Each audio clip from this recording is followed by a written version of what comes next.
والصلاة والسلام على سيد الأنبياء والمرسلين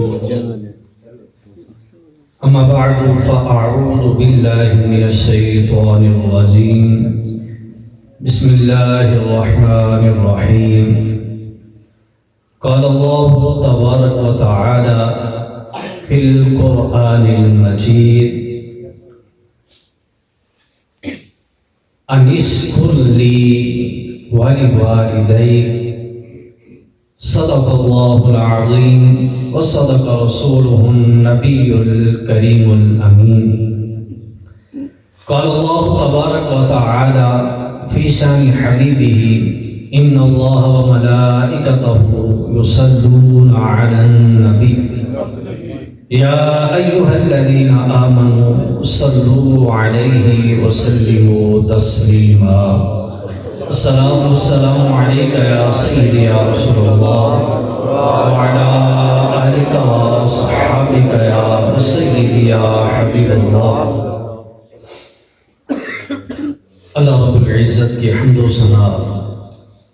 اور اس کے پیارے حبیب لبیب جناب احمد مصطفیٰ صلی اللہ تعالی علیہ وآلہ وسلم کی بارگاہ میں ہدیہ عقیدت پیش کرنے کے بعد نہایت واجب الاحترام علماء کرام، نہایت واجب الاحترام سامعین کرام تمام کی بارگاہ میں السلام علیکم ورحمۃ اللہ. جیسے کہ آپ سب کو پتہ ہے کہ آج کی یہ بس محمد بشیر احمد مرحوم ان کے سال ثواب کے لیے یہ سالانہ چھٹی محفل ہے. ہم دعا گو ہیں کہ اللہ تبارک و تعالی مرحوم و مغفور کی مغفرت فرمائے، ان کے درجات کو بلند فرمائے، ان کی قبر و حشر کی منازل کو آسان فرمائے، لواحقین اہل خانہ کو صبر جمیل پر اجر عظیم عطا فرمائے. اب بلا تمہید اپنے عنوان کی طرف بڑھتا ہوں. جیسے کہ حافظ عمر رضوی صاحب نے مجھے حکم ارشاد فرمایا ہے کہ آپ نے والدین کی عظمت پر بیان کرنا ہے. وقت چونکہ مختصر ہے تو چند منٹ ہی میں نے آپ کے سامنے حاضری پیش کرنی ہے. اللہ رب العزت نے اپنی لریب اور بیعیب کتاب میں گاہے گاہے والدین کی شان و عظمت کو بیان فرمایا ہے. سورۃ بقرہ آیت نمبر 83 کے اندر رب تبارک و تعالی ارشاد فرماتا ہے وَإِذْ أَخَذْنَا مِيثَاقَ بَنِي إِسْرَائِيلَ لَا تَعْبُدُونَ إِلَّا اللَّهَ وَبِالْوَالِدَيْنِ إِحْسَانًا. اللہ رب العزت نے ارشاد فرمایا کہ ہم نے جب بنی اسرائیل سے وعدہ لیا کس بات پر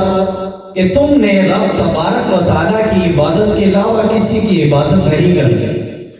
اور والدین کے ساتھ احسان کرنا ہے. اسی طرح سورۃ النساء آیت نمبر 36 کے اندر رب تبارک و تعالیٰ کا یہ فرمان موجود ہے وَاعْبُدُوا اللَّهَ وَلَا تُشْرِكُوا بِهِ شَيْئًا وَبِالْوَالِدَيْنِ إِحْسَانًا. یہاں پر بھی رب تبارک و تعالیٰ نے ارشاد فرمایا کہ تم نے اللہ تبارک و تعالیٰ کی عبادت کرنی ہے. وَاعْبُدُوا اللَّهَ وَلَا تُشْرِكُوا بِهِ شَيْئًا، اور اس کی ذات کے ساتھ کسی کو شریک نہیں ٹھہرانا. وَبِالْوَالِدَيْنِ إِحْسَانًا، اور والدین کے ساتھ احسان کرنا ہے. اسی طرح سورہ بنی اسرائیل کے اندر چلے جائیں، پارہ 15 آیت نمبر 23 اور 24 کے اندر رب تبارک و تعالیٰ کا یہ فرمان جگمگا رہا ہے وَقَضَىٰ رَبُّكَ أَلَّا تَعْبُدُوا إِلَّا إِيَّاهُ وَبِالْوَالِدَيْنِ إِحْسَانًا إِمَّا يَبْلُغَنَّ عندك الكبر أحدهما أو كلاهما فلا تقل لهما أف ولا